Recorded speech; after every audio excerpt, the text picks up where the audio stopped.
All right, working on number 9. We have 3p squared plus 4p plus 1. Now, unfortunately, 9, you can't factor as nicely as you did number 8. We will still be looking for multiplying and adding, so we're going to figure out numbers that do this, but we have to do it a very careful way. Let me show you. If I just wrote down p and p here. P times p is p squared, but that doesn't take care of the 3. We need to do some extra work before we can actually make the parentheses. So there's going to be some work in between the start, the parentheses. There's going to be a middle section here of work. Let me show you an example. I'm going to do 2x squared minus x plus 3. I'm just going to factor this one.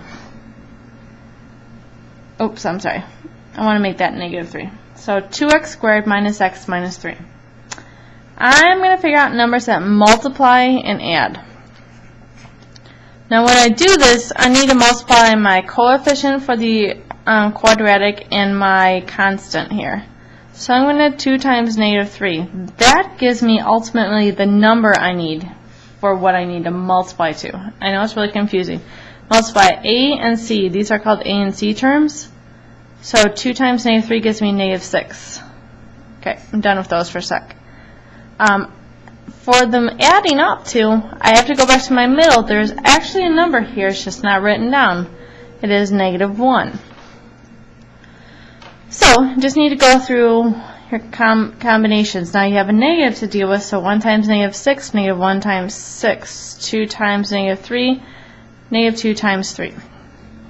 On this one, it's nice because we don't have that many combinations.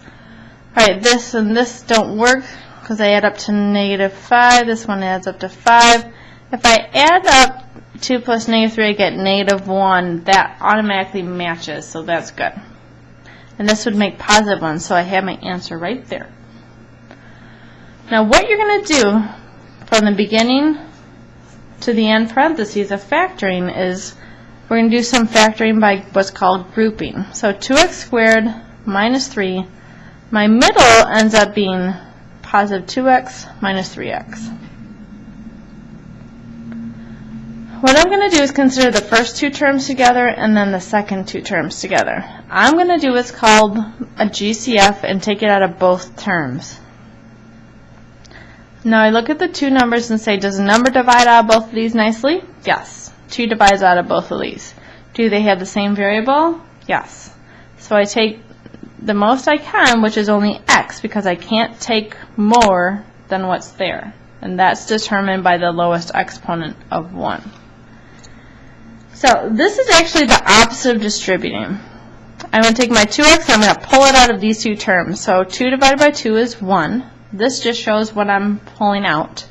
X squared over x is x. Same thing top and bottom here. 2x divided by 2x is 1. And now I have to repeat the process for these 2 terms. Both here are negative, so I'm going to divide out negative 3 and negative 3. They don't have the same variable, so I don't need to worry about that. So minus 3 and I have x plus 1.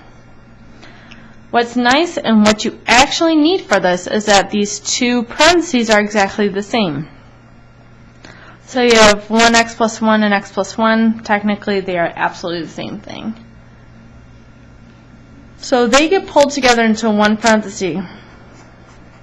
If you want to write it as x plus 1, same thing, no problem.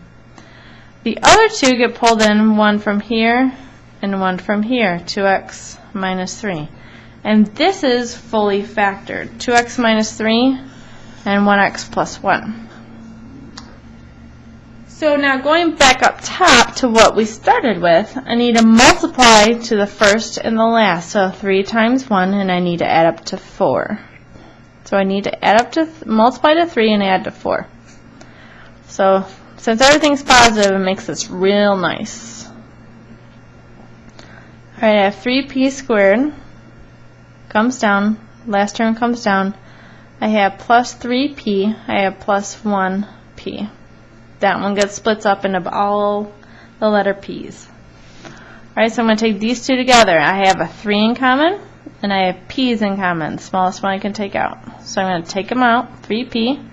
then I'm going to have 3 divided by 3 is 1, p squared over p is p, plus 3p over 3p is 1, plus 1p plus 1. Alright, just like we did, we need to finish with our parentheses. If you see, they do repeat, so we have 1p plus 1. Now I'm going to leave you to figure out what number goes here and what number is missing that goes here. So good luck finishing that off.